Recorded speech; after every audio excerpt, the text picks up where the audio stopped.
Okay, welcome to the Weisenberg Perspective. And before we bring Harvey on, I would like to read something. Harvey wrote a letter to the Long Beach Herald about bail reform. And I'd like to read the letter that Harvey wrote in the Herald, and then Harvey will expand and talk about the letter. So here it goes. Justice reform needs work. There is no doubt that our justice system in New York needs improvement. However, the most recent reforms went too far and were put into place through the budget process where they certainly did not belong.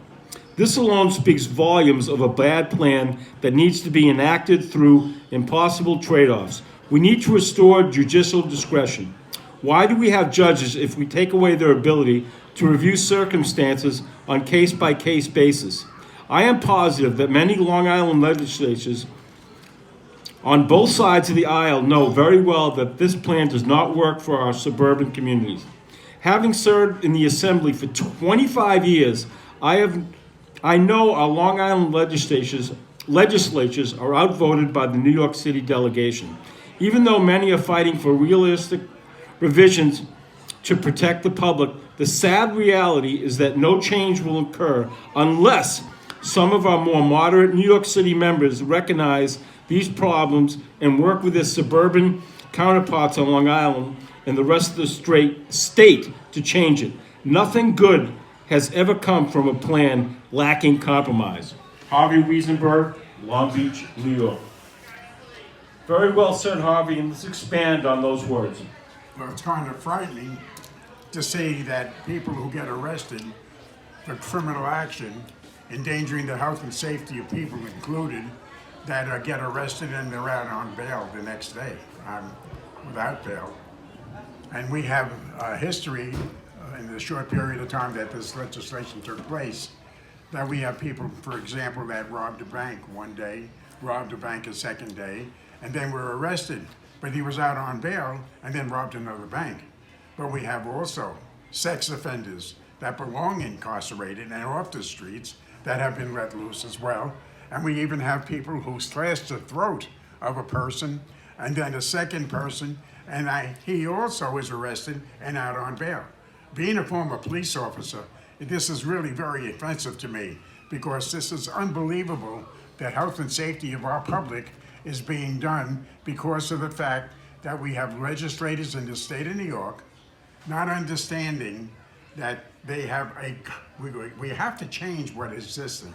We have to make it better, but you also have to protect the property. Every cop is sworn to protect the life and property of people, and now they're in a situation where they arrest people for criminal action and are left out onto the street again.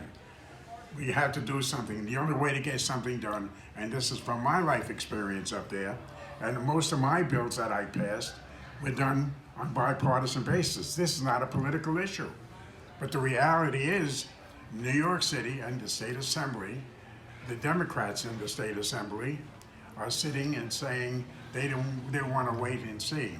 And I don't want to wait and see, and I think the public doesn't want to wait and see. And that's why I'm asking, because I know our state legislators from Long Beach, well, I know Todd, our state senator, is fighting to make sure that we change this and give an opportunity for the judicial system, our judges who are elected and put into office, to be able to know who they're sentencing and for what crime. When you have a dangerous person who has a history of arrests of serious criminal action, they don't belong back out on the street. So we have to make sure that the suburban Democrats and Republicans, the Democratic and Republican legislators, should be working together, making New York legislators, because more New York legislators are in the State Assembly and the Senate. And the fact is that they have more votes than we do. And that's why we have to negotiate, because I think everybody is a victim. This is not a question of black or white. This is not a question of color. This is a question of what is just and what's best in the safe interest of protecting the people in the state of New York. And I'm saying, and I spoke to local judges in a small city like Long Beach with a population of 35,000 people. We know everybody. Everybody knows everybody, especially the judges who live here and know our population.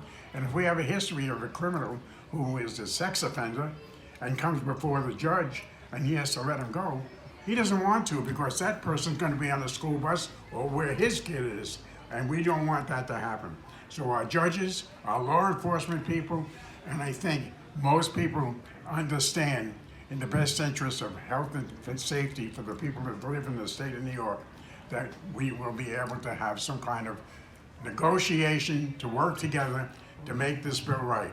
And I agree that the situation that stood prior to this legislation, where people were incarcerated and not even convicted of a crime for a period of time, that should never happen.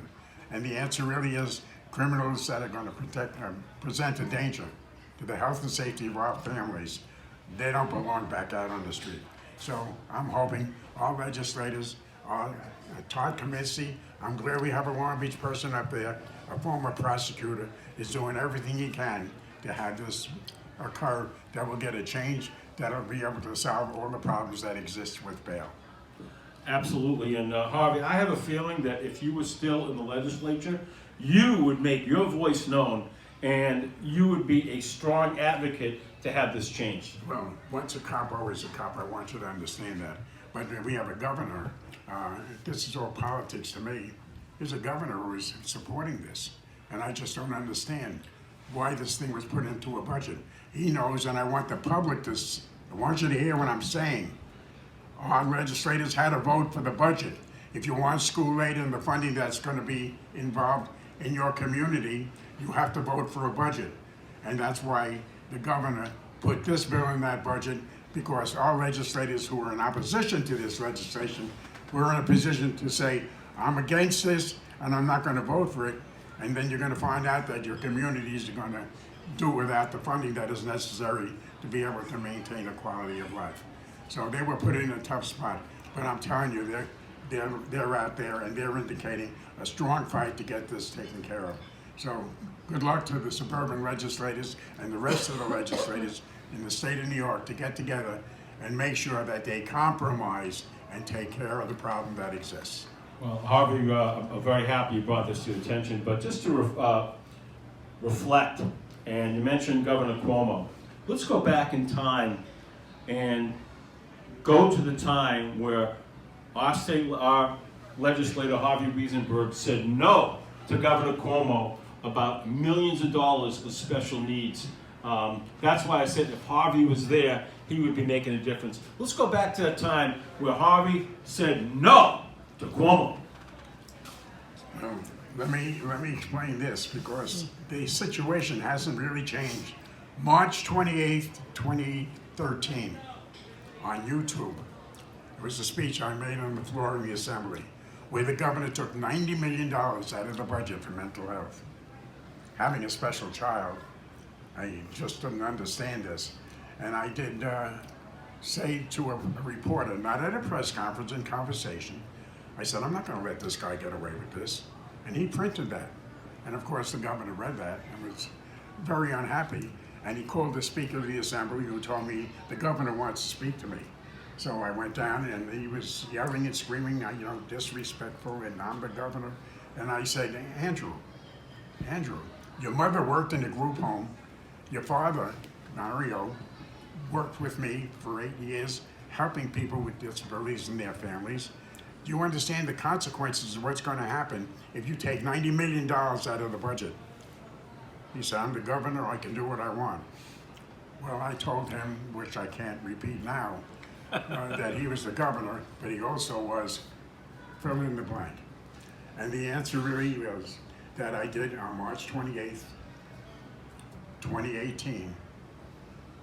I made a speech on the floor, and I got the $90 million back. We got unanimous from the Senate, the Assembly, and everybody voted for putting the money back. The historian said nobody in the history of the state of New York ever made a governor put money back after they took it out. Well, we were successful, and I want you to know that it was a unanimous vote. And this is the way you get things done, because how I approach this, and if anybody wants to see it on YouTube, you can do that. But I want you to understand, because my voice on the floor, which got a standing ovation, was making every legislator there, Democrat or Republican. And I said, you're the voice of those who have no voice. You're elected by the people. You stand up and you do what's best for the people. And if you vote for this, take credit for this, because this is your vote, Democrat or Republican. Nobody ever said that to the people, because politics lives in Albany. But I said anybody who votes for this can take credit for this legislation. And of course, everybody was very happy to get that, because we did what God wanted us to do, the right thing. But I also want to share with you the fact that at a committee meeting, at a conference that we had, and the commissioner for mental health was there, and from 208 to 2012, that we had 83,000 cases of neglect and abuse. And then I asked the commission, and how many were investigated? Less than 5%. So we really have a problem. We had a problem because neglect and abuse exists. And today, we have 14% of our direct caregivers underpaid, overworked, and they can't pay their bills, so they're leaving their jobs. 14% of people that are doing God's work, taking care of another human being, which is the most difficult job that you can have. And who's going to take their place? So you know, as the conditions exist, they're overworked, double shifts, overtime, 2 jobs, and these people can't pay their bills.